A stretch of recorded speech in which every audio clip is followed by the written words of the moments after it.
আল্লাহ নবী সাহাবী বেলাল রাদিয়াল্লাহু আনহুর গালের ভিতরে আগুনে লোহার টুকরা পুড়িয়ে লাল করে দেওয়া হয়েছিল, সারা জীবনের মতো তোতলা হয়ে গিয়েছিল। হযরত বেলাল রাদিয়াল্লাহু আনহু আযান দেওয়ার সময় আশহাদু শব্দটা সহি করে শুদ্ধ করে উচ্চারণ করতে পারতেন না। আশহাদুর জায়গায় সিনের জায়গায় সিন পড়ে ফেলতেন, আসহাদু পড়তেন। বেশ কিছুদিন হয়ে গেল, কিছু কিছু সাহাবীর মনে প্রশ্ন জাগে, ইয়া রাসূলুল্লাহ, ইয়া হাবিবাল্লাহ, আজ মসজিদে নববী শরীফে আযান হয়ে যায়। আযান হয়ে গেলে সমস্ত সাহাবীরা সব কাজ ফেলে রেখে ছুটে ছুটে ছুটে ছুটে মসজিদে আসে। গোটা মসজিদটা ভরপুর হয়ে যায়। আপনার পিছনে নামাজ পড়ি, আপনি রুকু করেন, আপনি সিজদা করেন, নামাজের ভিতরে আল্লাহ পাকের নেয়ামতে আলা কালাম কোরআন পাক তেলাওয়াত করেন। আপনার জবান মোবারকের কোরআন পাক তেলাওয়াত শুনে নামাজের মধ্যে কলিজাটা ঠান্ডা হয়ে যায়। আরো জোরে বলুন, ইয়া রাসূলুল্লাহ, ইয়া হাবিবাল্লাহ। আপনি হলেন ইমাম, কিন্তু মসজিদের মুয়াজ্জিন হলেন বেলাল। বেলালের গলার আওয়াজটা খুব ভালো না। বেলাল শিন আর সিনের মধ্যে উচ্চারণে পার্থক্য আছে। বেলাল তোতলা করে আযান দেয়, বেলালের উচ্চারণটা ভালো হয় না। হুজুর বেলালের জায়গায় যদি অন্য কেউ সুরেলা কণ্ঠে আযান দিত, শুনতে বড় ভালো লাগতো। কি লাগতো শুনতে? এটাকে হিংসা, হিংসা নয়, এটা হিংসা নয়। সাহাবাদের মনে হিংসা ছিল না। একজন সাহাবীর উপরে নবী পাকের সামনে গিয়ে হিংসা করবে, এই চিন্তাধারা তাদের মাথায়। মসজিদটা তো খুব মনের মতো, আপনার পিছনে নামাজ পড়ি জান জুড়িয়ে যায়, যদি একটু সুরেলা কণ্ঠে আজান হতো তাহলে ভালো লাগতো। কি লাগতো? আল্লাহ নবী তিনি বললেন আমি নির্বাচন। নবী কে? নবী পাক নির্বাচন করেছেন তো। বেলালকে কে নির্বাচন করেছেন? নবী। সাহাবীদের অভিযোগ থাকতে পারে, তাদের বলার কথা থাকতে পারে যে বলেছে হুজুর বেলালকে বাদ দিতে হবে, আর মনে হয় যদি বেলালের জায়গায় অন্য কেউ সুরেলা কণ্ঠে আজান দিত, এরকম বলেনি বেলালকে বাদ দিয়ে দেন, বেলালের আজান আমরা শুনতে চাই না, এরকম অভিযোগ নয়। হুজুর বেলালের জায়গায় যদি অন্য কেউ আজান দিত তাহলে শুনতে বড় ভালো লাগতো। আল্লাহর নবী ভাবলেন, ভেবে চিন্তে বললেন এক কাজ করেন, কার গলার আওয়াজ ভালো কাল সকাল থেকে তাকেই আজান দিতে বলেন। একজন সাহাবীকে নির্বাচন করা হলো, তার গলার খুব সুর কণ্ঠ ভালো ছিল। ও ভাইজানেরা, সোনার মানিক যুবকেরা, আব্বারা মায়েরা, আল্লাহর নবী হুজুর আমার বলে দিলেন কার গলার আওয়াজ ভালো কাল সকাল থেকে ফজর আজান দিতে বলেন। বেলাল রাদিয়াল্লাহু আনহু এই কথাটা তিনি মন থেকে মেনে নিতে পারছেন না। দুটা চোখ থেকে টপ টপ টপ টপ করে পানি টুসা গড়িয়ে যায়। বেলালের চোখ ভরা পানি। আল্লাহ নবীর নজর মোবারক চলে গেল হযরত বেলালের চেহারার দিকে।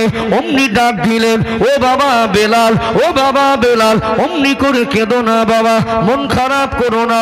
আল্লাহ নবীর সামনে দাঁড়িয়ে দাঁড়িয়ে ডুকরে ডুকরে কাঁদেন, ইয়া রাসূলুল্লাহ, ইয়া হাবিবাল্লাহ, এই ইসলামকে মানার জন্য, ঈমান আনার জন্য, আল্লাহকে এক বলে মানার জন্য, আপনাকে নবী বলে মানার জন্য আমি এত জুলুম অত্যাচারের শিকার হয়েছি। আজও সেই স্মৃতি আমার শরীরের মধ্যে আছে। আমার ঝোটা শরীরে জ্বালা যন্ত্রণা মাঝে মাঝে হয়। আমি জীবনের মতো তোতলা হয়ে গেলাম। আমার পাটা বেঁধে উপরের দিকে ঝুলিয়ে রাখা হতো। আমি বেলালকে কাকড় পাথরের উপর থেকে টেনে টেনে টেনে টেনে নিয়ে যাওয়া হতো। আমি বেলালের উপরে গরম উত্তপ্ত বালি পাথরে শুইয়ে দিয়ে বুকের উপরে বড় পাথর চাপিয়ে দেওয়া হতো। আমি যখন আযান দিতে শুরু করি, আমি যখন আমার আল্লাহর নামটা নেই, আল্লাহু আকবার বলে ডাকি, ওটা আমার মুখের নয়, ওটা আমার কলিজার ডাক। আমি যে আল্লাহকে আল্লাহ বলার জন্য এত মার খেয়েছি, আমি যে আল্লাহকে আল্লাহ বলার জন্য এত জুলুম অত্যাচার সহ্য করেছি, আযানের মধ্যে যখন আল্লাহর নামটা নিতে থাকি তখন আমি বেলালের কলিজা ঠান্ডা হয়ে যায়। আরো জোরে বলুন ইয়া রাসূলুল্লাহ, ইয়া হাবিবাল্লাহ, সবথেকে আমি আপনাকে বেশি ভালোবাসি। আপনার নামটা যখন নামাজের মধ্যে নেই, আমার চেহারাটা তখন আপনার দিকে চলে যায়, আমি আপনাকে দেখতে থাকি, আমার কলিজাটা জুড়িয়ে যায়। আজ থেকে আমি বঞ্চিত হয়ে গেলাম, কি এমন অন্যায় না জানি করে ফেলেছি আল্লাহ নবীর মসজিদ থেকে, কেন আমি আজকে মুয়াজ্জিনের জায়গা থেকে বঞ্চিত হয়ে গেলাম। আল্লাহ নবী শুধু এতটুকু বলে সান্ত্বনা দিয়েছিলেন, ও বাবা বেলাল, অমনি করে কেঁদো না বাবা, চোখের পানি মুছে নাও, আমি রাসূলুল্লাহ তোমাকে বলছি, তুমি কান্না করো না, তুমি চোখের পানি মুছে সবর করে নাও। ও ভাইজানেরা, সোনার মানিক যুবকেরা, আব্বারা মায়েরা, আল্লাহর নবী হুজুর আমার যদি কোনো সাহাবীকে কোনো কিছু মানে নিতে বলেন, কোনো কিছু করতে বলেন, যদি সবর করতে বলেন, আল্লাহ নবীর কথাটা মানতে হবে কি হবে না? নবী বলেন, বেলাল বাবা চোখের পানিটা মুছে নাও, আমি রাসূলুল্লাহ বলছি তুমি সবর করে নাও, যা বাড়ি গিয়ে ঘুমাও। ঘরে গেলে আর ঘুম আসে? নবী বলেছেন মনে কিছুটা সান্ত্বনা পাচ্ছে। নবী যখন বলেছেন বেলাল তুমি মেনে নাও, ওরা তোমাকে বাদ দিতে বলিনি, ওরা তোমাকে যে ওর আজান শুনবো না এরকম বলিনি। হুজুর বেলালের উচ্চারণটা ভালো না, গলার আওয়াজটা ভালো না, অন্যকে আজান দিলে ভালো লাগে, আর ভালো জিনিস সবাই ভালো চায়। একটা ইমাম সাহেব রাখবেন, একটু গলা ভালো হলে গ্রামের মানুষ খুশি হয়। যদি ফার্স্ট ইন্টারভিউতে জুমার নামাজ পড়াতে আসে আর ইমাম সাহেবের গলা ভালো হয়, দু চারজন মানুষ বেরিয়ে বলবে এ চলবে না, বলবে কি বলবে না? হ্যাঁ, আমি যদি সুদ দিয়ে না আওয়াজ করি, গল্প করি, আমার তো মনে হয় যে সবাই পছন্দ করে, মনে হয় না। পছন্দ করা মানুষ আছে, তারপরে মানুষ এখন সুর টান বোঝে, একটু বোঝে কি বোঝে না। তো বেলাল রাদিয়াল্লাহু বলে, বাবা তোমাকে তো মুয়াজ্জিনের জায়গা থেকে একেবারে বাদ দেওয়া হয়নি, ওদের মন চেয়েছে একটু সুরেলা কণ্ঠে আজান দিলে ভালো হয়, দেখ আজান দিক তুমি বাড়ি যাও। কিছু সান্ত্বনা দিলেন নবী পাক, মনটা শান্ত হলো। বাড়ি গিয়ে ঘুম ভাঙে আর কাঁদে যে আমি আল্লাহর নাম নেওয়া থেকে, নবীর মসজিদের মুয়াজ্জিন থেকে আমি একটু বঞ্চিত হয়ে গেলাম। ফজরে রক্ত হয়ে গেল, নূতন মুয়াজ্জিন সুরেলা কণ্ঠে আজান দিলেন। আজান শুনে সাহাবায়ে কেরামেরা আরামের বিছানা ছেড়ে, ঘুম ছেড়ে ছুটে ছুটে আসলেন আল্লাহ নবীর পিছনে নামাজ পড়বেন। আসসালাতু খায়রুম মিনান নাওম, ঘুমের থেকে নামাজটা হলো উত্তম। ফজর আজানে এই শব্দটা ব্যতিক্রম দুবার উচ্চারণ করা হয় কি হয় না? আসসালাতু খায়রুম মিনান নাওম, ঘুমের থেকে নামাজটা উত্তম। ও ভাইরা বাবেরা, সমস্ত সাহাবীরা চলে আসলেন। আজান হয়ে গেলে আজানের পর পর এই অন্ধকারাচ্ছন্ন ভাবটা মিটে গিয়ে আলোর আভাস পাওয়া যায়। আজকে ঘড়ি আবিষ্কার হয়েছে, আজকে নামাজের চিরস্থায়ী পঞ্জিকা সময়সূচি পাওয়া যায়, আজকে ডিজিটাল সময়সূচি মসজিদে লাগিয়ে দেওয়া হয়েছে। তদানীন্তন সময় ঘড়ি বলে এমন ডিজিটাল কোনো ঘড়ি আবিষ্কার হয়নি। আন্দাজ করে তারা দেখে আজান দিতেন। আজান হয়ে গেল, সমস্ত সাহাবীরা মসজিদে নববী শরীফে হাজির হয়ে গেলেন। আজানের পরে সাহাবায়ে কেরামেরা এসে দেখলেন সব মসজিদ ভরপুর, কিন্তু অন্যান্য দিন আজানের পরে কিছু সময় অতিবাহিত হলে অন্ধকারাচ্ছন্ন ভাবটা মিটে যায়, আলোর আভাস পাওয়া যায়। আজকে যেন মনে হয় আলোর কোনো আভাস মিলছে না, অন্ধকারাচ্ছন্ন ভাব হয়ে আছে। কোন সাহাবীর মনে হলো এতক্ষণ হয়ে গেল আজান হলো, সকাল কেন হয় না? কোন ব্যক্তি বলতে লাগলেন মনে হয় আজকে নতুন মুয়াজ্জিন টাইমটা গড়বড় করে ফেলেছে। ও ভাইজানেরা, সোনার মানিক যুবকেরা, আব্বারা মায়েরা, আবার কোন সাহাবী বলছেন না এমন হতে পারে না, আমার মনে হচ্ছে অন্য কোনো রহস্য আছে। নবী আমার হায়াতে জিন্দেগিতে আল্লাহ নবীর বহু মুজিজার সাক্ষী। আল্লাহ নবীর সাহাবায়ে কেরামেরা নিজে চোখে দেখেছেন কি দেখেননি? নবী যখন হায়াতে আছেন অস্বাভাবিক কিছু, অলৌকিক কিছু ঘটে যাওয়াটা সম্ভব না সম্ভব। যে নবী আসমানের দিকে তাকিয়ে আঙুল দিয়ে ইশারা করলে আল্লাহ আসমানের চাঁদটা দ্বিখণ্ডিত করে দেন, যে নবী জমিনে হেঁটে গেলে রৌদ্রের তাপে কষ্ট পাবে আল্লাহর আসমানের মেঘটা মাথার উপরে ছায়া করে দেয়, যে নবী হেঁটে যাওয়ার সময় কাকর পাথরগুলো সালাম দেয়, যে নবীর গায়ের ঘাম মোবারকটা মিশকে আম্বারের মতো খুশবু বের হয়, যে নবীর চেহারা মোবারকের দিকে দেখলে ক্ষুধার জ্বালা যন্ত্রণাগুলো নিবারণ হয়ে যায়। এই নবী হায়াতে আছেন, বলছেন না না, কোন সাহাবী বলছেন অন্য কোন রহস্য আছে। আল্লাহ নবী তিনি অল্প সময়ের মধ্যে এসে যাবেন। আল্লাহ নবী আসলে রাসূলুল্লাহর কাছে জিজ্ঞাসা করব, আজান তো হয়ে গেল, সকাল কেন হয় না? আজান হয়ে গেছে, সকাল কেন হয় না? অন্ধকারাচ্ছন্ন ভাবটা থেকেই গেছে। আজানের পরে যেভাবে সকাল হওয়ার কথা ওইটা হয়নি। আসেন, অসুবিধা নেই। হাজি সাহেব মুরব্বী মানুষ, খুব ভালোবাসার মানুষ, কষ্ট করে এসেছে, দোয়া করবেন আমার জন্য। দেখা হলো আলহামদুলিল্লাহ, এতটুকুই ভালো আলহামদুলিল্লাহ। দরুদ শরীফ আল্লাহুম্মা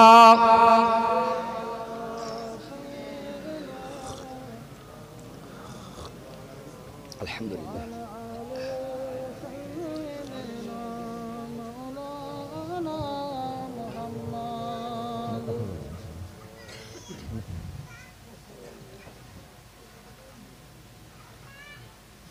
আল্লাহুম্মা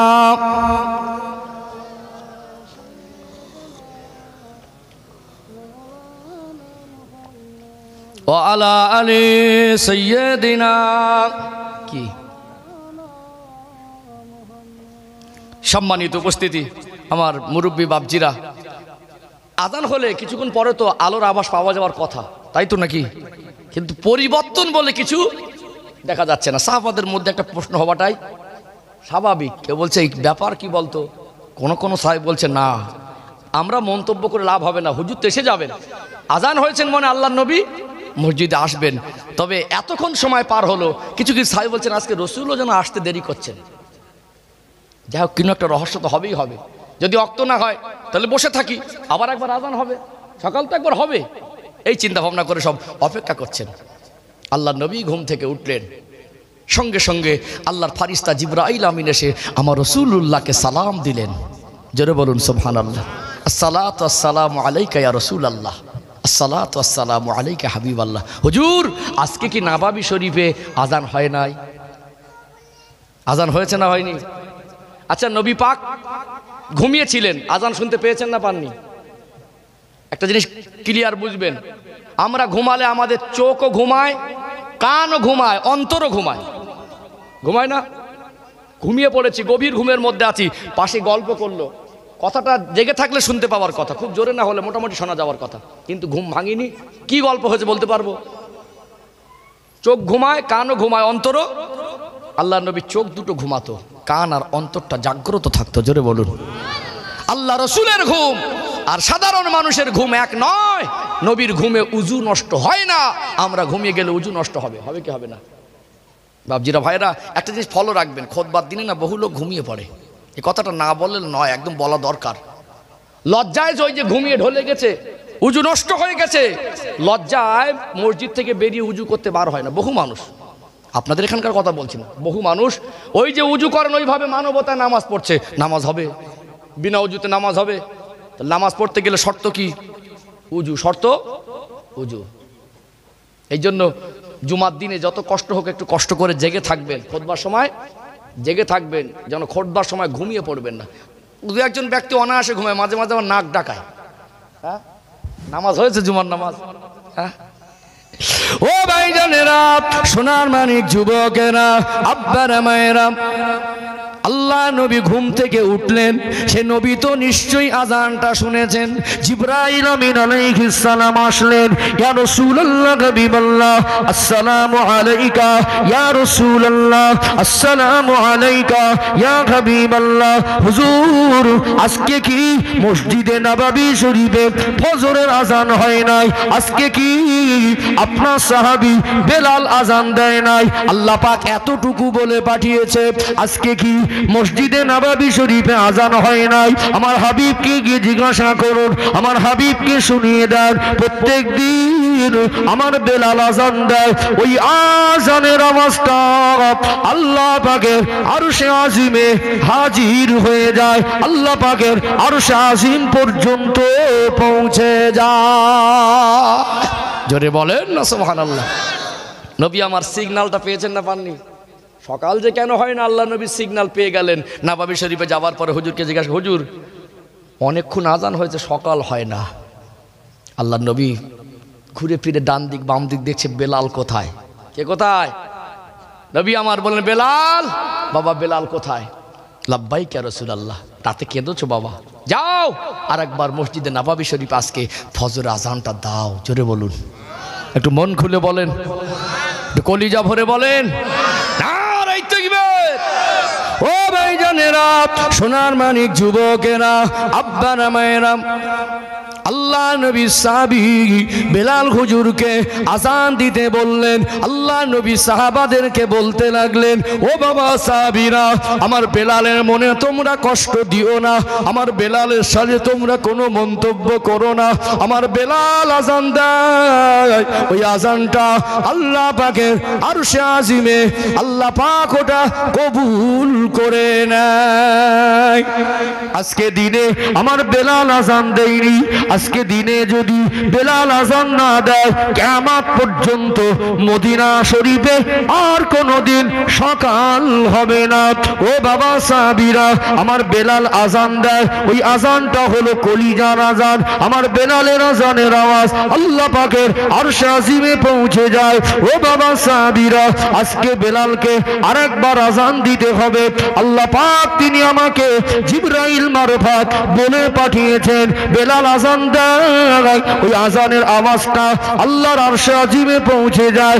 আজকে যদি বেলাল আজান না দেয়, সকাল হবে না। জীবন তৈরি করে বলে, বুঝেছেন? এত জুলুম অত্যাচারে কঠিন পরীক্ষা দিয়েছেন না দেননি? কি জীবন তৈরি করেছেন, যাকে বাজারে বিক্রি করা হতো, যার চেহারা এত কালো একবার দেখলে মুখের দিকে দেখতে মন চাইতো না, আর সেই বেলাল আজান দেয় না বলে মদিনা শরীফে সকাল হয় না। জোরে বলুন, কাকে খুশি করেছিলেন? আল্লাহকে এবং রসুলকে। কাকে? এই নিষ্ঠুরের দলেরা, তোরা আমাকে মেরে ফেলে দিবি, এখনো তো শ্বাসটা জারি আছে, এখনো তো জবান থেকে কথা বলতে পাচ্ছি, মরে যাব, আল্লাহ রসুলকে ছেড়ে দেবো না। জোরে বলুন, একে বলে ভালোবাসা।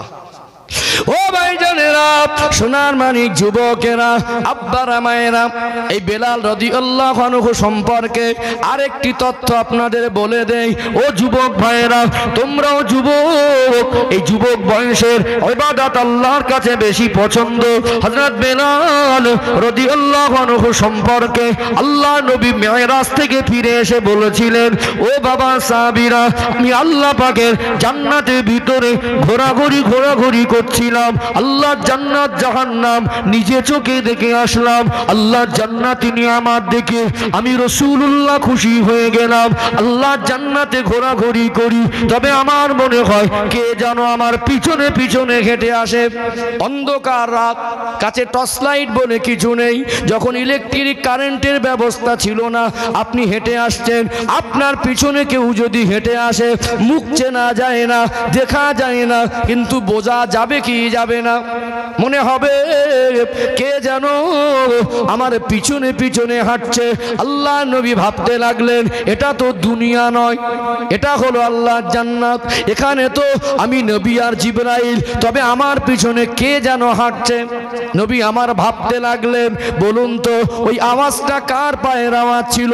ওই পায়ের আওয়াজটা আল্লাহ নবীর সাহাবী হযরত আবু বকর সিদ্দিক রাদিয়াল্লাহু আনহুর পায়ের আওয়াজ নয়, ওই পায়ের আওয়াজটা আল্লাহ নবীর সাহাবী হযরত ওমর ফারুক রাদিয়াল্লাহু আনহুর পায়ের আওয়াজ নয়, ওই পায়ের আওয়াজটা আল্লাহ নবীর জামাতা জিন্নুরাইন হযরত উসমান গনি রাদিয়াল্লাহু আনহুর পায়ের আওয়াজ নয়, ওই পায়ের আওয়াজটা শেরে খোদা হযরত আলী কারামুল্লাহ ওয়াজহাহুর পায়ের আওয়াজ নয়, ওই পায়ের আওয়াজটা হযরত ইমাম হাসান হোসেনের পায়ের আওয়াজ নয়। আল্লাহ নবী সেদিন মনে মনে করেছিলেন, এই পায়ের আওয়াজ আমার মনে হয় আমার বেলাল আমার পিছনে পিছনে হাঁটছে, এ পায়ের আওয়াজ হলো আমার বেলালের পায়ের আওয়াজ। আরো জোরে বলুন। আল্লাহ নবী এই কথা বলার পরে সাহাবারা আল্লাহ নবী সাহাবী বেলাল রাদিয়াল্লাহু আনহুকে জিজ্ঞাসা করতে লাগলেন, ও ভাই বেলাল, আল্লাহ নবী এমন কথা বলেছেন, আল্লাহ জান্নাতে গিয়ে মেরাজের রাতে আপনার পায়ের আওয়াজ আল্লাহ নবী জান্নাতে শুনতে পেয়ে গেছেন, আপনি কি এমন আমল করেন? ওই দিন বেলাল রাদিয়াল্লাহু আনহু বলেছিলেন, আমল যা কিছু করি তোমরা যেমন করো আমিও তেমন করি, তবে আমার জীবনের একটা আমল আমার জানা মতে খাস, আমি বিনা ওযুতে থাকি না। উযু যখন নষ্ট হয়ে যায় সঙ্গে সঙ্গে উযু বানিয়ে নেই, পাক পবিত্র হালাতে থাকি আর আল্লাহ এবং রাসূলকে সন্তুষ্ট করার উদ্দেশ্য করি। ও ভাইরা বাপেরা, আল্লাহ নবী সাহাবী বেলাল রাদিয়াল্লাহু আনহু যেমন কঠিন পরীক্ষা দিয়েছিলেন, আল্লাহ নবী তার পায়ের আওয়াজটা আল্লাহ জান্নাতে শুনতে পেয়েছিলেন। জীবন তৈরি কাকে বলে বুঝলেন? আর যুবক ভাইদের বলি, অনেক ছেলে আছে পেশাব করে পানি নেয় না। আমি অজের জীবনে অভদ্র ভাষা খুব একটা ব্যবহার করিনি, কেন আজকে তো আপনারা আমাকে দেখছেন, এক সপ্তাহ আপনাদের মাঝে আছি, এর আগেও তো আপনারা অনলাইন ইউটিউবে সোশ্যাল মিডিয়া আমাকে বহু দেখেছেন অশ্বরের। ভদ্রভাবে বলতে ভালোবাসি আমি, জ্ঞানী লোকের জন্য ইশারাটাই যথেষ্ট। অনেক ছেলে আছে, সেই সাথে সাথে অনেক বয়স্ক মানুষ আছে না, পেশাব করে পানি নেয় না, মাঠে ঘাটে কাজকাম করে, পেশাব লেগেছে, পবিত্রতা অর্জন করে না। এখন টিস্যু পেপার উঠেছে না, টিস্যু পেপার একটা রিল কিনে আনবেন 20 থেকে 30 টাকা নেবে। কত টাকা? 20 থেকে, পকেটে কোথাও যাবেন পকেটে রেখে দিলেন, থাকলো, পরিষ্কার করা পর্যন্ত জামায় পকেটে থাকলো, প্যান্টের পকেটে বলেন আর মোটামুটি জামার পকেটে, পাঞ্জাবির পকেটে বলেন, কোথাও যদি একান্ত পানির সংকট দেখা যায়, পেশাব লেগেছে, টিস্যু পেপারটা ব্যবহার করলেও পবিত্রতা অর্জন হবে। হবে কি হবে না? নামাজের আগে আবার পেশাব করে পবিত্রতা অর্জন করলেন আর একবার, কিন্তু টিস্যু পেপারটা মানে এমার্জেন্সিভাবে ব্যবহার করা যাবে। কথা ঠিক না বেঠিক?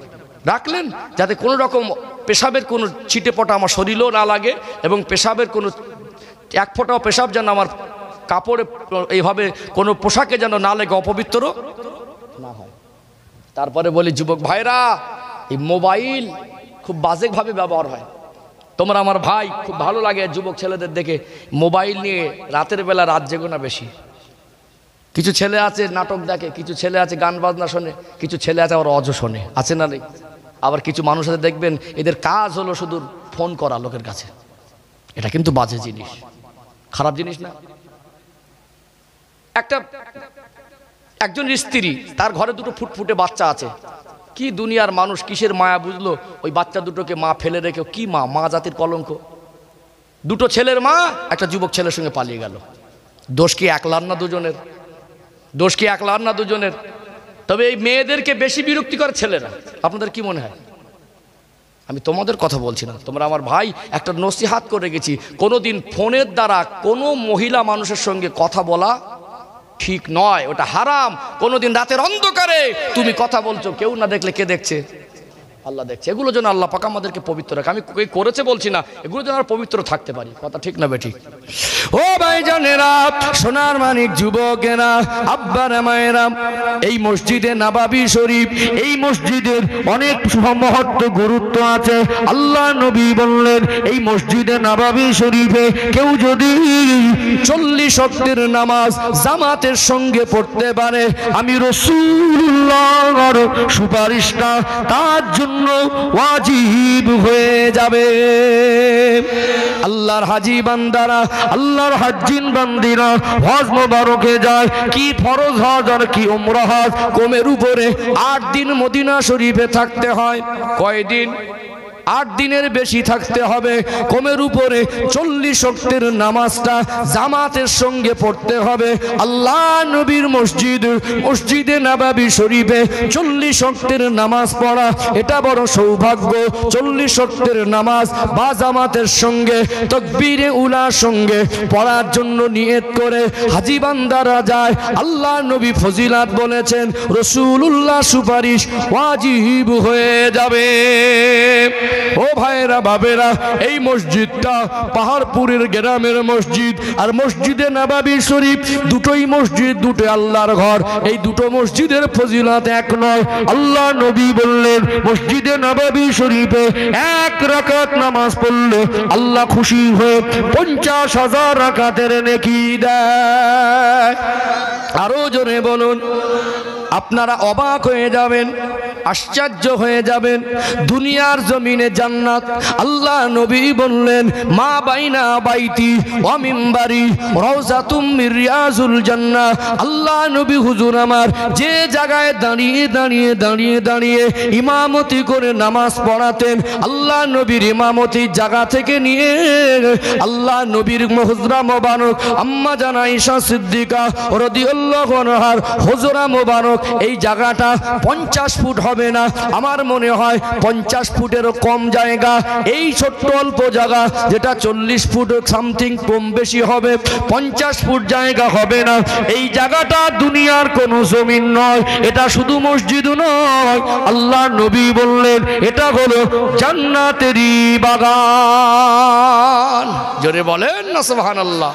ও ভাইজানেরা, সোনার মানিক যুবকেরা, আব্বারা মায়েরা, এই রিয়াজুল জান্নাহ, এই জায়গাটা আল্লাহ পাক যখন কিয়ামত করে দেবেন, কুল্লু মান আলাইহা ফান ওয়া ইয়াবকা ওয়াজহু রাব্বিকা যুল জালালি ওয়াল ইকরাম, সব ফানা হয়ে যাবে। আল্লাহ পাক বিশেষ কিছু জিনিসকে ধ্বংস করবেন না, ফারিস্তা মারফত আল্লাহ পাক উঠিয়ে নেবেন। এর মধ্যে অন্যতম একটি জায়গা হলো এই রিয়াজুল জান্নাহ। আল্লাহ বলবেন ফারিস্তারা আমার হাবিব বলেছেন ওটা জান্নাত, ওটা ধ্বংস করা যাবে না। আমি আল্লাহ কিয়ামত দেব, এর আগে ওই জায়গাটা তুলে এনে আমি আল্লাহ জান্নাতে জমা করে দাও। জোরে বলেন না সুবহানাল্লাহ। ভাবতে পারেন কোন মসজিদ? নববী শরীফ। ওই জায়গায় যাবার জন্য কি লাগে? নসিব লাগে। কি লাগে? আগে হাজি সাহেবরা গিয়ে প্রত্যেক দিন জায়গার সুযোগ পেত নামাজ পড়ার। এখন যেতে গেলে, এখন ওই নিয়মটা উঠে গেছে কিনা জানি না, করোনা ভাইরাসের সময় থেকে নিয়ে বেশ এই 22 সালের আগস্ট মাস পর্যন্ত আমার কাছে আপডেট খবর, আমি যখন ছিলাম, তো মোবাইলের অ্যাপের মাধ্যমে বুকিং নিতে হবে, তারপর ঢুকতে পারবেন। 30 মিনিট সময়, ওর মধ্যে ওই বুকিং নাম্বার দেখাতে হবে, আপনি টাইম সিলেক্ট করলেন, সেই বুকিং নাম্বারে দেখি তারপর ঢুকতে হবে। জীবনে 2 রাকাত নামাজ পড়ার একটা অনেক বড় শখ থাকে কি থাকে না? লক্ষ লক্ষ কোটি কোটি মানুষ আবেগ নিয়ে যায়। বেঁচে থাকা অবস্থায় জান্নাতের ভিতরে প্রবেশ করা, এটা কি মামুলি ব্যাপার? আল্লাহ নবী বলেছেন ওটা জান্নাত, মানে নিঃসন্দেহে জান্নাত। এই 40 ফুটের মতো জায়গা, আরো কম হবে মনে হয়। নবী আমার ওই জায়গাতে কতবার হাঁটাচলা করেছে, আমার মনে হলো ওই জায়গায় গিয়ে প্রত্যেকটা জায়গায় রাসূলুল্লাহর কদমের ছোঁয়াটা যেন লেগে আছে। জোরে বলুন। নবী পাক 10টা বছর মদিনায় কাটিয়েছেন, ওই নববী শরীফ 5 বার মসজিদে গেছেন, আরো বেশি গেছেন। কথা ঠিক না বেঠিক? এই নববী শরীফের ইতিহাস, হিস্টোরি আপনাদের কি বলবো। বেঁচে থাকা অবস্থায় জান্নাতে যাওয়া এটা অনেক বড় সৌভাগ্য। তবে একটা কথা খুব আফসোসের সঙ্গে বলি, দেখবেন কথাটা মিলিয়ে নেবেন, হজ করাটা খুব কঠিন নয়, সহজ। হজ থেকে ঘুরে এসে নিজের জায়গাটা বজায় রাখা অনেক কঠিন। যারা বেঁচে থাকা অবস্থায় জান্নাত থেকে ঘুরে এসে বদমাইশি করে, ভালো হয় না, এরা সমাজের কলঙ্ক হয়ে যায়। দেখবেন যারা বেঁচে থাকা অবস্থায় আল্লাহ জান্নাত থেকে ঘুরে এসে ভালো হলো না, ও আর ভালো হবে? আর ভালো হবে? যারা ভালো হয় তাদের জীবনে পরিবর্তন এসে যায়, যায় না? যে ভালো ছিল তার থেকে আরো ভালো হয়ে যায়। আর একবার যদি ওখান থেকে বিগড়ে গেছে, ও একেবারে মনে শয়তানের খালাতো ভাইয়ের মতো কাজ কারবার শুরু করে দেয়। আমি কোনো হাজি সাহেবকে ছোট করছি না, দেখি মাঝে মাঝে ওই লোকটা আল্লাহ জান্নাত থেকে ঘুরে এসেছে, বেঁচে থাকা অবস্থায় তার জীবনে পরিবর্তনটাই কামনা করা উচিত। কথা ঠিক বললাম না ভুল বললাম? সবর, আল্লাহ নবীর আদর্শিত হতে হবে।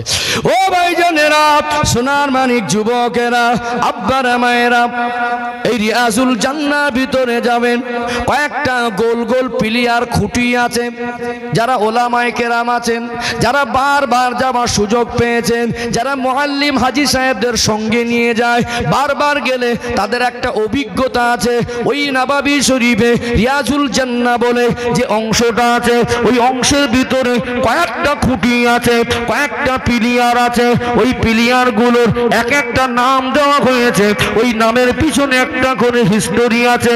একটা পিলিয়ার আছে, ওই পিলিয়ারের নাম হলো উস্তুনে উফুদ। একটা পিলিয়ার আছে, ওই পিলিয়ারের নাম হলো উস্তুনে সারির। একটা পিলিয়ার আছে, ওই পিলিয়ারের নাম হলো উস্তুনে আবু লুবাবা। একটা পিলিয়ার আছে, ওই পিলিয়ারের নাম হলো উস্তুনে আয়েশা। একটা পিলিয়ার আছে, ওই পিলিয়ারের নাম হলো উস্তুনে জিবরাইল। একটা পিলিয়ার আছে, ওই পিলিয়ারের নাম হলো উস্তুনে হান্নানা। এতগুলো পিলিয়ার, এর নামকরণের পিছনে, প্রত্যেকটা নামকরণের পিছনে একটা করে হিস্টোরি, ইতিহাস আছে। ও ভাইজানেরা, সবটা বলার অবকাশ নাই, সংক্ষেপে কয়েকটা বর্ণনা দেই। ওই পিলিয়ারটা হলো উস্তুনে জিবরাইল। আল্লাহর নবী সাহাবায়ে কেরামদের নিয়ে নববী শরীফে বসে থাকতেন। আল্লাহ পাকের ফেরেশতা জিবরাইল আমিন আলাইহিস সালাম আমার নবীর কাছে আসতেন কি আসতেন না? কতবার এসেছেন? কম বেশি 24,000 বার এসেছেন। জোরে বলুন। জিবরাইল সালাম কখনো কখনো আল্লাহর ফেরেশতা জিবরাইল মানুষের চেহারা নিয়ে সাহাবাদের মাঝে বসে পড়তেন। জোরে বলুন। একজন সাহাবী ছিলেন দেহিয়া কালবি রাদিয়াল্লাহু আনহু, তার চেহারা সৌন্দর্যটা খুব বেশি ছিল। কোনো কারণবশত তিনি যদি মসজিদে না থাকতেন, ওই দেহিয়া কালবি হুজুরের চেহারাটা নকল করতে তিনি পছন্দ করতেন। সাহাবাদের ভিড়, একজন যদি অনুপস্থিত থাকে, তানার চেহারা ধরে যদি ফেরেশতা জিবরাইল বসে যায়, কারো সন্দেহ হবে। পাশেই যে জিবরাইল বসে আছেন, সাহাবারা বুঝতে পারতেন না উনি মানুষের রূপ ধরে দেহিয়া কালবি হুজুরের চেহারা সুরাত নকল করে বসে আছেন। নবী পাকের চোখ আর আমাদের চোখ একই। অনেক নাদান বলে না নবী আমাদের মতো, বলে না? ওর গার ঘামের দুর্গন্ধে ওর স্ত্রী মুখ ফরিয়ে ঘুমায়, কি গো? হ্যাঁ। আর আল্লাহ রসুলের ঘামটা মেশকে আম্বার থেকে খুশবু বের হতো। জোরে বলুন। নবীর চোখ, আল্লাহ রসুলের চেহারা মোবারকটা আলাদা। নবী আমার কি করলেন, একটু চেহারা মোবারক দিয়ে দেখলেন, দেখেই চিনতে পেরে যেতেন। চোখের একটা চাউনির ভাষা হয়। জিবরাইল, আমার সাহাবারা বুঝতে পারেনি, আমি রসুল বুঝতে পেরেছি আপনি আল্লাহ পাকের ফেরেশতা জিবরাইল আমিন আলাইহিস সালাম। জোরে বলুন, একটু মন খুলে বলেন। ও ভাইজানেরা, সোনার মানিক যুবকেরা, আব্বারা মায়েরা, আল্লাহ নবীর মজলিসে বসা, আল্লাহ নবীর মজলিসে মানুষের সুরাতে আল্লাহর ফেরেশতার আগমন ঘটা, এটা কিন্তু অনেক বড় ব্যাপার। যে জায়গায় বারবার বসতেন, যেহেতু জিবরাইল আমিন আলাইহিস সালাম মানুষের সুরাত ধরে বসতেন, যে গেট থেকে তিনি আল্লাহ নবীর কাছে তশরিফ আনতেন, আজ নববী শরীফে ওই জায়গায় যে দরওয়াজা, ওই জায়গায় যে গেটটা দেওয়া হয়েছে, ওই গেটটার নাম হলো বাবে জিবরাইল আলাইহিস সালাম। জোরে বলুন। বাব মানে হলো গেট, বাবে জিবরাইল আলাইহিস সালাম। জিবরাইল সালাম ওই দরওয়াজা থেকে প্রবেশ করতেন। আজকে ওই দরওয়াজা থেকে রিয়াজুল জান্নাহ ভিতরে প্রবেশ করতে হয়। আল্লাহ নবীর মজলিসে বসা, যে জায়গায় জিবরাইল আমিন মানুষের সুরাতে বসতেন, ওই জায়গায় একটা পিলিয়ার নির্মাণ হয়েছে। যেহেতু জিবরাইল আমিন আলাইহিস সালাম বসতেন, এই জন্য জিবরাইল আলাইহিস সালামের নামকরণ ওই পিলিয়ারটা, ওই খুঁটিটার নাম হলো উস্তুনে জিবরাইল আলাইহিস সালাম। জোরে বলুন। উস্তুনে জিবরাইল হওয়ার পিছনে খুঁটির নাম হিস্টোরি আছে না নেই? আল্লাহ নবী বলতেন আমার এই মসজিদে নববী শরীফে এমন একটা জায়গা আছে, এটা অনেক বরকতময় জায়গা, তোমরা যদি জানতে পারো ওখানে নামাজ পড়ার জন্য প্রতিযোগিতা করবে। নবী আমার বেঁচে থাকা অবস্থায় বলেনি, সাহাবারা ওখানেই ভিড় করবে, সাহাবারা সব ওখানেই হুড়োহুড়ি করবে, ভিড় করবে, চাপ হবে। আল্লাহ নবী বলেননি, এতটুকু বলতেন বাবা এই নববী শরীফে একটা জায়গা আছে, সেই জায়গাটা এত বরকতময়, তোমাদের যদি এর বরকত জানতে তোমরা ওই জায়গাটা হাসিল করার জন্য প্রতিযোগিতা করতে। নবী বেঁচে থাকা অবস্থায় বলার সুযোগ হয়নি, অফাত হলো। আল্লাহ নবীর অফাতের পরে আম্মা জান আয়েশা রাদিয়াল্লাহু আনহা এক সময় বলে দিয়েছিলেন যে আল্লাহ নবী যে জায়গাটার কথা বলতেন বরকতময়, ওটা হলো ওই জায়গা। বর্ণিত হয়েছে কার থেকে? মা আয়েশা থেকে। তাহলে সেই জায়গায় একটা খুঁটি পিলিয়ার নির্মাণ হয়েছে, মা আয়েশা থেকে বর্ণিত। ওই জন্যই পিলিয়ারটার নাম হলো উস্তুনে আয়েশা রাদিয়াল্লাহু আনহা। জোরে বলুন সুবহানাল্লাহ। আবেগ, চোখে পানি, দোয়া চাইবেন, সেজদা দেবেন, মনে একটা তৃপ্তি হবে। বেঁচে থাকা অবস্থা আল্লাহ জান্নাতে গেলে সে অনুভূতিটা ভাষায় বলা যাবে, অনুভূতি ভাষায় বলা। ওই জন্য নিয়ত করবেন একবার অন্তত আল্লাহ মরণের আগে যেন মক্কা মদিনায় নিয়ে যায়, এই নিয়তটুকু রাখবেন, রাখলে তো ক্ষতি নেই। হ্যাঁ ও ভাইজানেরা, সোনার মানিক যুবকেরা, আব্বারা মায়েরা, আর একটা পিলিয়ার রয়েছে, ওই পিলিয়ারটার নাম হলো উস্তুনে হান্নানা। আল্লাহর নবী হুজুর আমার নবাবী শরীফ নির্মাণ করলেন। আমি যে বলছিলাম খেজুর গাছটা বেশি ব্যবহার হলো। আজকে আপনাদের পাহাড়পুর দক্ষিণ পাড়া এই যে জীবনী জলসা হচ্ছে, এই পাহাড়পুরে একটি বড় জুমা মসজিদ আছে। এই মসজিদের মেম্বারে মার্বেল টাইলস দিয়ে ডিজাইন করা আছে না নেই? আল্লাহ নবীর মেম্বার ছিল, এটা হলো একটা খেজুর গাছের গোড়া। নবী আমার নূরানি কদম রেখে ওই খেজুর গাছের গোড়ায় দাঁড়াতেন। ওই খেজুর গাছে দাঁড়িয়ে দাঁড়িয়ে খুতবা দিতেন। ওই খেজুর গাছে বসে বসে বয়ান বক্তব্য করতেন। ও ভাইয়েরা বাপেরা, ওটা ছিল রাসূলুল্লাহর মেম্বার। মসজিদে মুসল্লির সংখ্যা বেড়ে গেল, বাড়ানোর প্রয়োজন হলো। এক পর্যায়ে সাহাবারা বললেন, হুজুর আপনি যদি একটু উঁচু জায়গায় দাঁড়াতেন একটু ভালো লাগতো। সব সময় সামনে জায়গা পাই না, মনে হয় রসুলের পিছনে নামাজ পড়বো, মনে হয় নবী পাকের কাছাকাছি থাকবো, সব সময় সুযোগ হয় না। ইয়া রাসূলুল্লাহ একটু যদি উঁচু জায়গায় দাঁড়াতেন। আল্লাহ নবী বুঝলেন সাহাবাদের মনের কষ্ট। একজন আনসারী সাহাবাকে ডাকলেন, ও বাবা সাহাবী একটু কাঠ দিয়ে উঁচু মেম্বার নির্মাণ করেন। আল্লাহ নবীর কথা অনুযায়ী উঁচু মেম্বার নির্মাণ হলো। আল্লাহ নবী আজকে ওই খেজুর গাছের গোড়া ছেড়ে উঁচু মেম্বারে দাঁড়িয়েছেন। আল্লাহ নবী খুতবা দিতে শুরু করলেন। সাহাবারা আজকে খুশি হয়ে গেলেন। আল্লাহ নবী দেখতে পান, আল্লাহ নবী শুনতে পাচ্ছেন মদিনার মসজিদে নববী শরীফে কচি মানুষ বাচ্চা মানুষের মতো করুণ সুরে কোথা থেকে যেন কান্নার আওয়াজ ভেসে আসে। আল্লাহ নবী তিনি আর থাকতে পারলেন না, অমনি জিজ্ঞাসা করেন, ও বাবা সাহাবীরা, ও বাবা সাহাবীরা কোথা থেকে যেন করুণ সুরে কান্নার আওয়াজ ভেসে আসে। এটা কিসের কান্না? বাচ্চা মানুষের মতো কান্নার আওয়াজ। আল্লাহ নবী বুঝতে পেরে গেলেন এটা মানুষের কান্না নয়। আল্লাহ নবী বুঝতে পেরে গেলেন এটা মানুষের কান্নার আওয়াজ নয়, যদিও মানুষের মতো লাগছে। অমনি মেম্বার থেকে নামলেন, ওই খেজুর গাছের গোড়ার কাছে দাঁড়ালেন। খেজুর গাছের গোড়া ওর জবানটা খুলে গেল। আল্লাহ নবীকে কেঁদে কেঁদে বলেন, ইয়া রাসূলুল্লাহ, ইয়া হাবিবাল্লাহ, আপনি আমাকে কেন পার করে দিলেন? আপনি আপনার নুরানি কদম রেখে আমার উপরে দাঁড়াতেন, আপনি আপনার নুরানি কদমের ছোঁয়া দিতেন। আজ থেকে আমি রাসূলুল্লাহ থেকে বঞ্চিত হয়ে গেলাম। কেন আপনি আমাকে আলাদা করে দিলেন? আপনার ভালোবাসায় আমি থাকতে পারছি না। আল্লাহ নবী বলেছিলেন, এ খেজুর গাছের গোড়া, তুই তোর নবীকে এত ভালোবাসিস, তুই তোর নবীকে এত মহব্বত করিস। এ খেজুর গাছের গোড়া, তোর হাবিবের ভালোবাসা তোর অন্তরে এতটা বেশি। তুই একটা জড় পদার্থ, খেজুর গাছের গোড়া, তুই শুকিয়ে গিয়েও আমি রাসূলুল্লাহর জন্য কাঁদছিস। আমার ভালোবাসা বেকার নয়, আমার মহব্বত বেকার নয়। অমনি করে কাঁদিস না, তুই কান্নাটা বন্ধ কর। আমি রাসূলুল্লাহ কথা দিলাম, আল্লাহ জান্নাতে যখন যাব একা যাব না। এ খেজুর গাছের গোড়া, তোর হাবিবকে তুই ভালোবেসেছিস, আমি তো রাসূল বলে দিলাম, আল্লাহ জান্নাতে তোকে সাথে করে নিয়ে যাব। নারে তাকবীর, নারে তাকবীর, নারে তাকবীর। বাপজিরা ভাইরা, খেজুর গাছের গোড়ার জন্য আল্লাহ জান্নাত জাহান্নাম করেছে। হিসাবকে আল্লাহ খেজুর গাছের গুড়ির থেকে নেবে। একটা খেজুর গাছের গোড়া। আল্লাহ রসুলকে ভালোবাসলেন, কেঁদে ফেলেছিলেন, উচ্চ আওয়াজে কেঁদেছিলেন। আল্লাহ নবী বলেছেন, খেজুর গাছের গোড়া, তুই তোর হাবিবকে এত ভালোবাসিস, আমি রসুল যখন জান্নাতে যাব একা যাব না, তোকে সাথে করে নিয়ে যাব। জোরে বলুন। কেতাব এসেছে আল্লাহ পাক ওই গাছের গুড়িটাকে জান্নাতে দেবে, পুনরায় জীবন পাবে, জীবিত হবে, ওই গাছে ফল হবে। আল্লাহ নবী সাহাবীরা জান্নাতি বান্দা বান্দিরা ওই ফলটাও খাবে। জোরে বলুন। কার ভালোবাসা? জোরে বলেন, কার ভালোবাসা?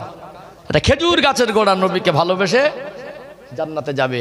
ওটা হলো উস্তুনে হান্নানা। নবী বলেছিলেন, এই জায়গায় এই গাছের গোড়াটাকে এইভাবে রেখো না বাবা সাহাবীরা, একে তুলে দাফন করে দাও। ওখানে একটা খুঁটি পিলিয়ার নির্মাণ আছে, ওটা হলো উস্তুনে হান্নানা। বুঝতে পারলেন? যেহেতু নববী শরীফের ভিত থেকে শুরু করেছি, একটু বরকত ফজিলাত বলে দিলাম, দরকার আছে না নেই? আজকে অতএব আপনাদের থেকে আমার বিদায় নেবার রাত, যাই হোক একটু কালেকশন দরকার আছে না নেই? আছে না? নবী পাকের অফাতের ঘটনাটা বলবো ইনশাল্লাহ, আশা আছে। তবে কালেকশনটা করে নিলে মনে হয় ভালো হয়। শেষ অফাতের ঘটনাটা বলে ইনশাল্লাহ আমি সমাপ্ত করব। আপনাদের থেকে দোয়া নিয়ে, আপনাদের থেকে ক্ষমা চেয়ে নিয়ে, হাসি মুখে। আজকে তো যেতে হবে, কিছু করার নেই। অনেক মায়া মহব্বত বসিয়ে দিলেন, মনে একটা আলাদা কষ্ট এখন থেকেই হচ্ছে যেন। যাই হোক, পরিস্থিতি, কিছু করার নেই, যেতেই হবে। তারপরেও অনেক ভালোবাসা দিলেন, অনেক কিছু মনে থাকবে স্মৃতি। এতটুকু বলে আল্লাহ যেন সবাইকে কবুল করেন, বলেন আল্লাহুম্মা আমিন। একটু কালেকশন করব, দরকার আছে না? নেই? আছে না? দুদিন ধরে দিলেন, মাশাআল্লাহ, দুদিন ধরে কম বেশি সবাই দিলেন। আজকে এই যে খেজুর গাছের গোড়াটাকে আপনাদের সামনে একটু তুলে ধরার কারণ আছে। এতটুকু বিশ্বাস রাখবেন, একটা গাছের গুড়ি নবীর ভালোবাসা জান্নাতে গেল কি গেল না? আর সেই উম্মাতের জন্য, আল্লাহ রসুলের উম্মাতের জন্যই তো আল্লাহ জান্নাত করেছেন। সেই নবী উম্মাতের জন্য সুপারিশ করবেন, তবে সুপারিশের যোগ্য হতে গেলে নবীর ভালোবাসা ছাড়া যোগ্যতা অর্জন হবে। নবীর ভালোবাসার ত্যাগ দরকার আছে না? নেই? বেলাল হুজুরের মতো এত কষ্ট কি জীবনে পেয়েছি? হ্যাঁ, আবু বকর হুজুরের মতো সর্বস্বটা কি নবীর কদমে দিতে পেরেছি? দিতে পারিনি। তবে যতটুকু পারি এটাও দেওয়া, যতটুকু পারি এটাও দেওয়া। বলেন, এতগুলো মানুষের ভিতরে আজ শেষ দিন, আজকে 1 টাকা দিলেও নেব, 50 পয়সা দিলেও নেব, আগেকার দিনে 10 পয়সা 20 পয়সা দিলেও নেব। আজকে দান কোনোদিন ছোট হয় না। অনেক মানুষ মনে কষ্ট পায় যে আমি 100 টাকা দিলাম, আর হুজুর আমার দাম দিল না, দোয়া করলো না। মাথায় রাখবেন, আমি হাজারো দোয়া চাই, সকাল পর্যন্ত দোয়া চাবো, ওতে সন্তুষ্ট হলে হবে না। আমার দোয়াটাই শেষ নয়, আমি যত চেয়ে দেবো তার থেকে আমার আল্লাহ বেশি দেনেওয়ালা। জোরে বলুন, একটু মন খুলে বলেন। আর আমি যদি মোটামুটি অল্প করে চেয়ে দেই, তারপরে আমার আল্লাহ যেটা দেওয়ার তিনি দেবেন কি দেবেন না? একটু হ্যাঁ দেন না? তাহলে দিচ্ছেন আমাকে নয়, দিচ্ছেন কাকে? আল্লাহকে, রসুলকে ভালোবাসি। অতএব যতটুকু পারি, আজকে কেউ একটা মানুষ যেন দানকারীদের অন্তর্ভুক্ত থেকে বঞ্চিত 1 টাকাও দিতে পারবো? আরে কাছে নেই, পাশের থেকে 10 টাকা চেয়ে নিয়ে তাও দেবো। বলেন ইনশাল্লাহ পারবো তো নাকি? তবে আমার একটা আশা আছে। আমি কটা দিন এখানে একটা জিনিস ফলো করেছি, আমার মা বোনদের ভিতরে একটা আদব আছে। একটা আশা আছে। আজকে মা বোনদের একটা ভালো করে, আমার মায়েদেরকে বলেছিলাম 100 করে টাকা আনতে। আমার বিশ্বাস এক একজন ভুলে গেলেও তবে ম্যাক্সিমাম মায়েরা এনেছেন, এতটুকু আমার বিশ্বাস আছে। মায়েরা তো দেবেন।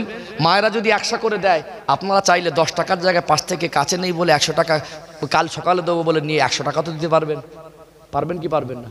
তবে একটা দান যদি সিস্টেম পদ্ধতিতে তুলি, জলসার একটা অ্যামাউন্ট তাড়াতাড়ি উঠে যায়। এখন সব যদি গুলিয়ে ফেলি, ছোট বলে নেব না এমন না, দান ছোট বলা যায় না। দান 1 টাকাটা কবুল হলে আল্লাহর কাছে অনেক বড় জিনিস, সেটা কবুল। অতএব এতগুলো মানুষের ভিতরে বলেন, আগামী বছরের জন্য 5000 টাকা কে দেবেন? এক্ষুনি নেই, 1 বছর সময় না, লিখে দেখেন। আসেন তো, একটু মোসাফা করবো, আসেন। হুজুর তকবীর, আজ আমাকে সাথ দেন। মাশাআল্লাহ, আমাদের ইমাম সাহেব হুজুরের গলার খুব কণ্ঠ ভালো। নেব ভাই, বাবা সবাই সবার নেবো। 500 টাকা নগদে। কি নাম?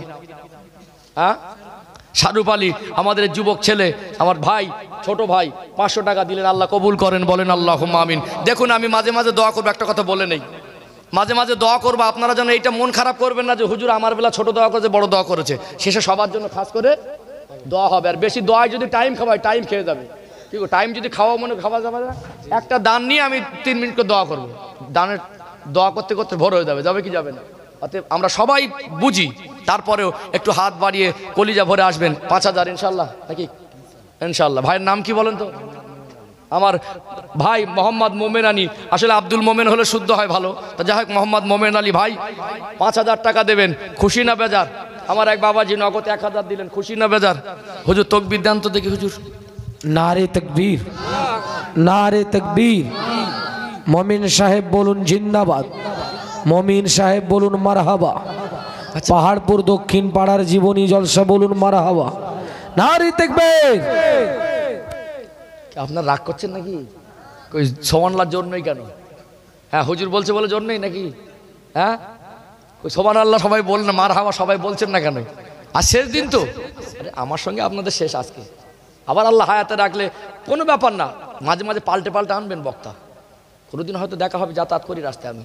তবে আজকে তো যেতে হবে। তাহলে ভালোবাসাটুকু 6 দিন দিল না, শেষ দিন এসে কি একটু কৃপণতা করবেন নাকি? হ্যাঁ, ঠিক আছেন তো? তকবীর দেন তো, নারাই তাকবীর। মাশাআল্লাহ, ডান দিকের বাবাজির একটা আওয়াজ দেন না, নারাই তাকবীর, নারাই তাকবীর, নারে তাকবীর। আমার মোহাম্মদ মমিন আলী ভাই 5000 টাকা, জোরে বলেন মারহাবা, কলিজা ভরে বলেন মারহাবা, সবাই মিলে বলেন মারহাবা। নারে তাকবীর, নারে তাকবীর। আল্লাহ দান কবুল করেন, মনের আশা পূরণ করে দেন, কারবারে রোজগারে ব্যবসায় বরকত দেবেন, যেমন দিনেন তেমন দিন। আল্লাহ রুজির কষ্ট জীবনে দেবেন না, জীবনী জলসাকে আল্লাহ কায়েম দায়েম রাখার জন্য আপনার হাবিবের ভালোবাসায় 5000 টাকা দেবেন। একটা খেজুর গাছের গোড়া যদি আপনার হাবিবকে ভালোবেসে জান্নাতি হয়, আল্লাহ পাক আপনার এই প্রিয় বান্দাকে হাবিবের উপযুক্ত উম্মাত হওয়ার জন্য তার ভিতরে যে কমিগুলো আছে আল্লাহ আপনি পূরণ করিয়ে আল্লাহ পাক তাকে আপনার প্রিয় বান্দাদের নবীর আশিকদের অন্তর্ভুক্ত করে নিন। বলুন আল্লাহুম্মা আমিন। আরো জোরে বলুন আল্লাহুম্মা আমিন। মাশাআল্লাহ। আসেন বলেন। আর দ্বিতীয়জন কে আছেন? 5000 নগদে। একজন 500 দিলেন, দুজন 100 করে দিলেন, আল্লাহ কবুল করেন, বলেন আল্লাহুম্মা আমিন।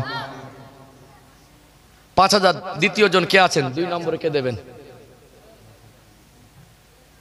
আমার আব্দুল শরীফ ভাই, উনি বলছেন 10,000 আমি দেবো। খুশি না বাজার? হ্যাঁ, অল্প না বেশি?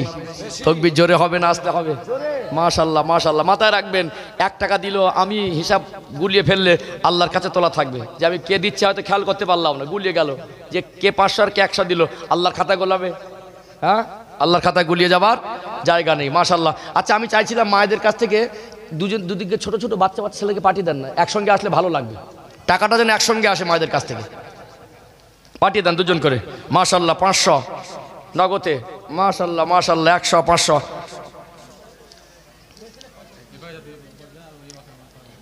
একটু 5000 10,000 টেনে নিলে ভালো হতো। একটু ওয়েট করতে বলছিলাম আমি। একটু খুচরোগুলো সবই নেবো, একটু জাস্ট ওয়েট। একটু আপনারা তাড়াহুড়ো করবেন না, আমি সবারই নেবো, সবার থেকেই নেবো ইনশাল্লাহ। না দিলেও চেয়ে নেবো। এর নামটা লেখেন আব্দুল শরীফ ভাই। আব্বার নাম লিখে নেন। মাশাআল্লাহ মাশাআল্লাহ। 200 100 500 যে যা দিচ্ছেন আল্লাহ কবুল করেন, বলেন আল্লাহুম্মা আমিন। তাকবীর দেন, নারে তাকবীর। দাতাগণ বলুন জিন্দাবাদ, জাতাগণ বলুন জিন্দাবাদ, আরো জোরে বলেন জিন্দাবাদ। দাতাগণ বলেন মারহাবা, নারে তাকবীর। মাশাআল্লাহ। এই বাচ্চারা কি মায়েদের থেকে আনছে মনে হয়? হ্যাঁ মাশাআল্লাহ। আমি তাই ভাবছি এত 100 টাকা আসবে কোথা থেকে? হ্যাঁ হ্যাঁ, তাই ভাবছি, মানে আন্দাজ বোঝা যাচ্ছে মায়েদের টাকা বোঝা যাচ্ছে। আমার আব্দুল শরীফ ভাই 10,000 দেবেন। খুশি না বাজার? দিগো তাকবীর জোরে না আসতে মন থেকে হবে তো ইনশাআল্লাহ? তাকবীর দেন, নারে তাকবীর। জোরে জোরে নারে তাকবীর। আল্লাহু আকবার। আরো চিল্লে বলেন নারে তাকবীর। আল্লাহু আকবার। আব্দুল শরীফ ভাই বলুন জিন্দাবাদ জিন্দাবাদ। আব্বা আম্মা বলুন জিন্দাবাদ জিন্দাবাদ। সন্তান স্ত্রীগণ বলুন জিন্দাবাদ জিন্দাবাদ। মায় মুরব্বিকে আল্লাহ জান্নাত নসিব করেন, বলেন আল্লাহুম্মা আমিন। আল্লাহুম্মা আমিন। নারে তাকবীর। আল্লাহু আকবার। আল্লাহ দান কবুল করেন। আল্লাহ আমার শরীফ ভাইয়ের শরীরকে সুস্থ রেখে দেন। আল্লাহ আব্বা আম্মাকে সেবা খেদমত করার তৌফিক দেন। আল্লাহ কটা দিন মেহমানদারি করেছেন, আব্বা মা নিজের সন্তানের মতো আমাদের আদর করেছেন। ও দয়াময় আল্লাহ, আপনি তার মনের আশা আকাঙ্ক্ষাগুলো পূরণ করে দেবেন। আল্লাহ পাক ধন সম্পদের অভাব জীবনে যেন খানদানের কারোর না হয়। আল্লাহ ওনার সন্তানদেরকে আল্লাহ কবুল করে নেন। কঠিন কঠিন রোগ বিমার বালা মুসিবত থেকে হেফাজত করেন। ওই সংসারে শান্তি রহমত বরকত নাজিল করে দেন, বলুন আল্লাহুম্মা আমিন। ওই সংসারগুলোকে সোনার সুখের সংসার বানিয়ে দেন। আল্লাহ পাক আমার ভাইকে দিনের খাদেম হিসাবে কবুল করে নেন। যেমনি আলেমদের সম্মান করেন, যেমনি আলেমদের ভক্তি করেন, দিনের খেদমতে টাইম দেন। আল্লাহ দয়াময় তানাকে আপনার প্রিয় বান্দার মতো উপযুক্ত করে প্রিয় বান্দা বান্দির অন্তর্ভুক্ত করে নেন, বলুন আল্লাহুম্মা আমিন। আল্লাহ পাক তানার কারবারে ব্যবসায় রোজগারে বেশি বেশি বেশি বেশি উন্নতি দিন, বলুন আল্লাহুম্মা আমিন। আরো জোরে বলুন আল্লাহুম্মা আমিন। ভাইজান বাবু একটু ভালো করে হাসো দেখি। হ্যাঁ মাশাআল্লাহ।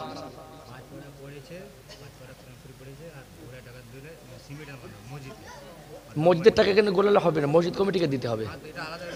আচ্ছা মসজিদ কমিটিকে আছে মসজিদ কমিটি কেউ নেই এখানে? ইমাম সাহেবের কাছে। আচ্ছা, ওটা দোয়ায় সামিল করে দেবো। 5 পারা পড়েছে ইনশাল্লাহ, দোয়ার মধ্যে ধরে নেবো।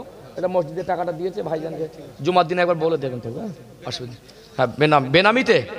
আচ্ছা, বেনামি, অসুবিধা নেই, জমা করে দেবেন খাতায়। হ্যাঁ, 500 টাকা, 200 টাকা, 100 টাকা। মাশাল্লাহ মাশাল্লাহ। বলেন 5000 টাকা। আর কে আছেন? ওই 100-200 দিচ্ছে আলাদা জিনিস, আপনাদের ভিতরে কিছু নবীর আশেক থাকা। হ্যাঁ হ্যাঁ, কালকে দিবে বলেছিল, মাশাল্লাহ, নগদ 1000 টাকা আজকে দিয়ে দিয়েছে। বলেন আর কোন আল্লাহর বান্দা আছেন 5000 টাকা? আমার কমিটি ভাইরা তো মাশাল্লাহ আছে, এদের কমের উপরে 1000 টাকা ধরে রেখেছি অলরেডি। আমি প্রত্যেকটা ভাইয়ের কাছে মোসাফা করে 1000 করে লেখা আমি ধরে রেখেছি। আমি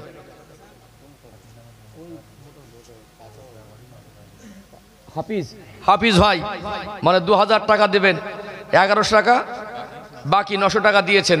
মাশাল্লাহ, নারে তাকবীর, নারে তাকবীর, লিল্লাহি তাকবীর। দাতাগণ বলুন জিন্দাবাদ, হাফিজ ভাই বলুন জিন্দাবাদ। 2000 টাকা দেবেন, জোরে বলেন মারহাবা, কলিজা ভরে বলেন মারহাবা। নারে তাকবীর, নারে তাকবীর। মাশাআল্লাহ, কি নাম? আলিমুল, আলেমুল নামে 6000 টাকা। খুশি না বেজার? 5, 6, 10 আসছে না? আসে না? নবীর আশেক আছে। আর আল্লাহর অশেষ মেহেরবানি, দিনের কাজ, ভালো কাজে নামলে না আল্লাহ যে কোনো ভাবে করিয়ে নেয়। কথা ঠিক না বেঠিক?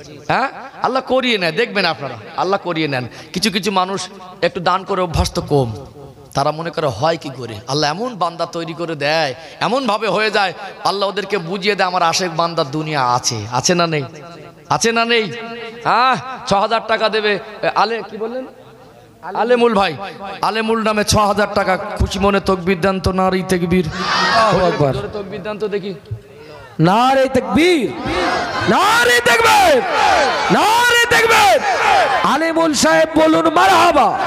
6000 টাকা বলুন মারহাবা। দাতাগণ বলুন মারহাবা। নারে তাকবীর। 10 পারা কোরআন শরীফ পড়া 100 টাকা দিয়েছে, সবরে সানি করা হবে ইনশাআল্লাহ। নারে তাকবীর। দাতাগণ বলুন জিন্দাবাদ। আল্লাহ দান কবুল করেন। আলেমুল ভাইয়ের শরীরকে সুস্থ রাখেন, আল্লাহ রোগ বিমার দেবেন না। যে আশা আকাঙ্ক্ষা করে, যে নিয়ত করে দান করেছেন, দয়াময় মনের আশাকে পূরণ করে দিন। ওই সংসার আল্লাহ শান্তি নাজিল করে দিন, ওই সংসারে বেশি বেশি উন্নতি দিন। বলুন আল্লাহ আমিন। দয়াময় মরণের আগে দিদারে কাবা শরীফ, মদিনা শরীফ আল্লাহ পাক যাবার মতো তৌফিক দিন। বলুন আল্লাহুম্মা আমিন। আরো জোরে বলুন আল্লাহুম্মা আমিন। নারে তাকবীর। মাশাআল্লাহ। কোথায় দেখা? আমিন ভাই। হ্যাঁ, আমার আমিন ভাই, উনি বললেন 10,000। খুশি না বেজার? আল্লাহ শুকরিয়া। আজকে মানে আলাদা একটা আনন্দ। কি আল্লাহ রহমত বেশি হচ্ছে না কম হচ্ছে? আমার আমিন ভাই উনি বললেন 10,000 দেবো। খুশি মনে তকবীর, জোরে হবে না আসতে হবে? মানে এগুলো একটা স্মৃতি, এগুলো একটা স্মৃতি। আমরা মরে যাব, এই মজলিস থেকে যাবে। আমরা মরে যাব, এই জীবনী জলসা আপনার দাদুরা করতেন, দাদুরা চলে গেল, বাপেরা করছে। কি গো, বাপ চাচারা চলে গেলে ছেলেরা রাতি পোতারা করবে কি করবে না? বজায় থাকবে। মাশাল্লাহ। একদিন আমরা থাকবো না, আবার আমাদের ছেলেরা এসে ওয়াজ করে জলসা বজায় রাখবে। আমার কি নাম বললেন? মোমিন ভাই তো নাকি? আমিন ভাই। হ্যাঁ, আমিন ভাই। উনি 10,000 টাকা দেবেন। তকবীর মন থেকে দেন তো, নারে তাকবীর। সবাই মিলে একটু উচ্চ আওয়াজে দেন না, নারে তাকবীর। আল্লাহু আকবার। আরো কলিজা ভরে নারে তাকবীর। আল্লাহু আকবার। 10,000 টাকা। জোরে বলেন মারহাবা, আরো জোরে বলেন মারহাবা। আমিন ভাই বলুন জিন্দাবাদ, জিন্দাবাদ। আলাউলাদ বলুন জিন্দাবাদ। জিন্দাবাদ। ভাই মুরব্বিকে আল্লাহ জান্নাত নসিব করেন, বলেন আল্লাহুম্মা আমিন।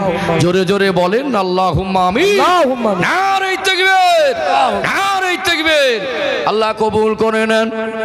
আল্লাহ আমিন ভাই শরীরকে সুস্থ রেখে দেন। দয়াময় আল্লাহ জীবনে যেন রুজি কষ্ট দেবেন না। আল্লাহ ধন সম্পদ দিয়ে বরকত দিয়ে ভরিয়ে দেন। দিনের দিনের খাদেম হিসাবে কবুল করে নেন। এ দানকে কবুল করে নিয়ে হাসরের ময়দানে যেদিন পেরেশান হয়ে বান্দা বান্দিরা পানি পানি পানি পানি করতে থাকবে, সন্তানগুলোকে দেখে পিতামাতা অস্বীকার করে দেবে, পিতামাতাকে দেখে ছেলেগুলো মুখটা ফিরিয়ে নেবে, স্ত্রী স্বামীকে চিনতে পারবে না, স্বামী স্ত্রীকে চিনতে পারবে না। দয়াময় এ মহব্বত ভালোবাসা কবুল করে আমার রাসূলুল্লাহর শাফাত সুপারিশটুকু নসিব করে দেবেন। বলুন আল্লাহুম্মা আমিন। আরো জোরে বলুন আল্লাহুম্মা আমিন। নারে তাকবীর। কে আছেন বলেন? 5000 10,000 আল্লাহ শুকরিয়া।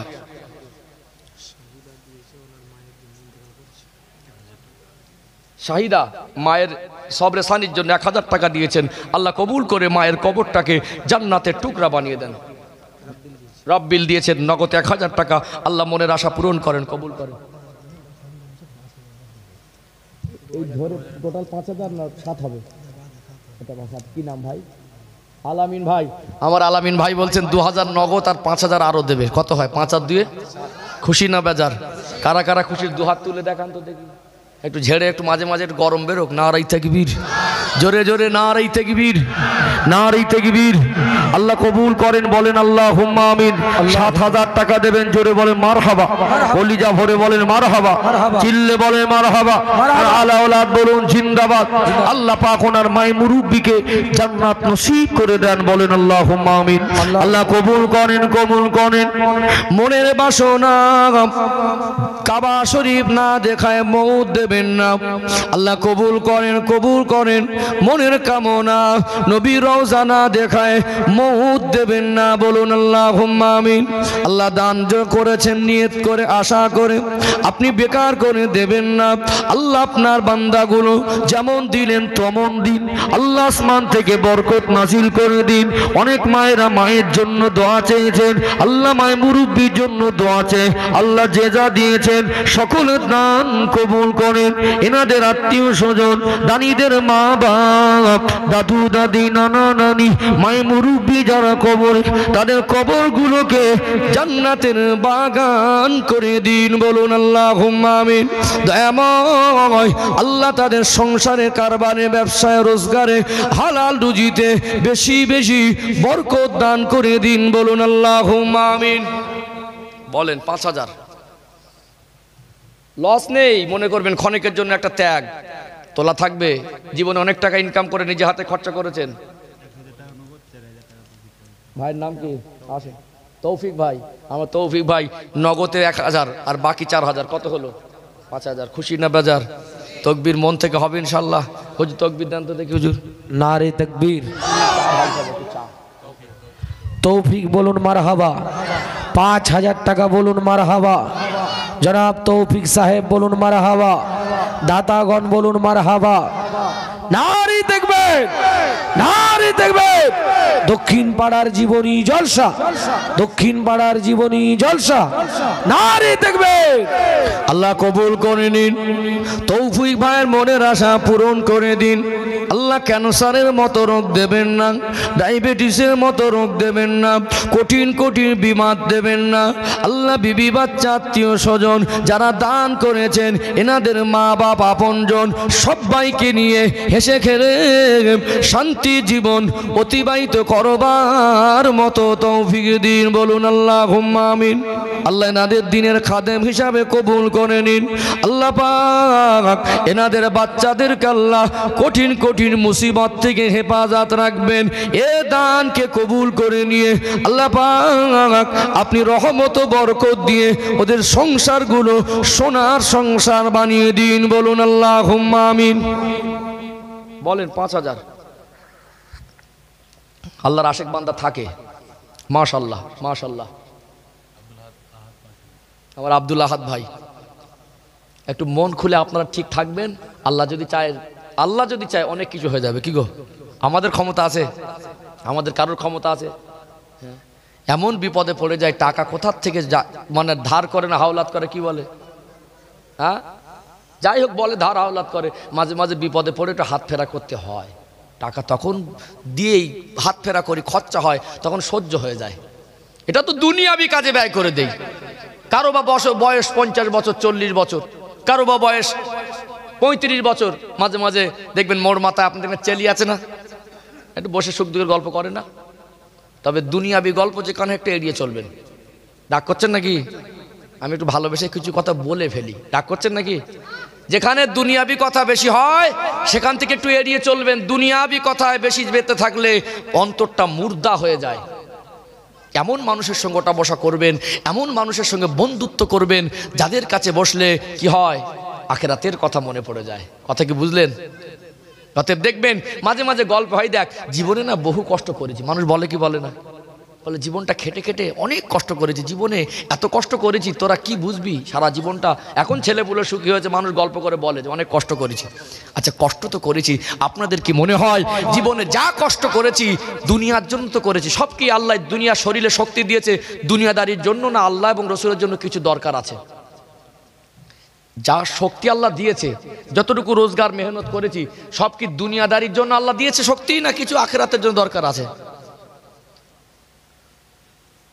সাদিয়া মাশাআল্লাহ 120 টাকা, আল্লাহ কবুল করেন। নারে তাকবীর, নারে তাকবীর, নারে তাকবীর।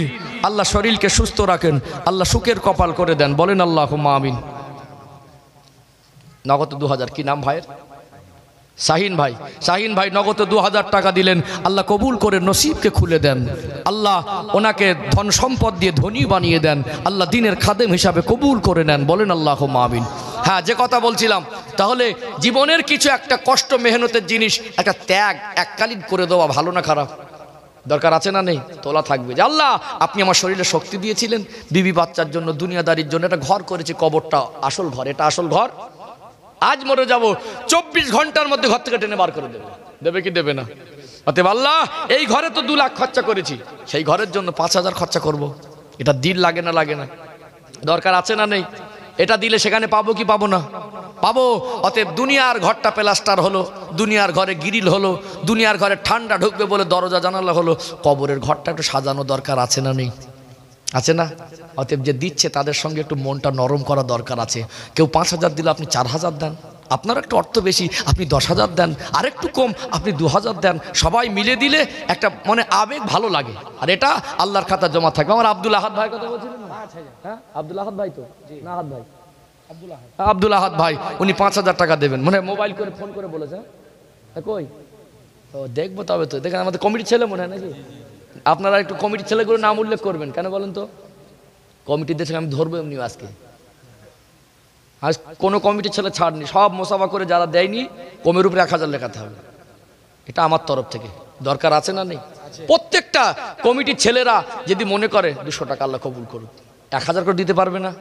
তাহলে কমিটির ছেলে যখন 1000 করে দেবে, গ্রামবাসীর মনটা বড় হবে। এই ওরা দায়িত্ব নিয়ে করে, আবার টাকাও দেয়, তাহলে আপনাদের 2000 দিতে সুবিধা হবে।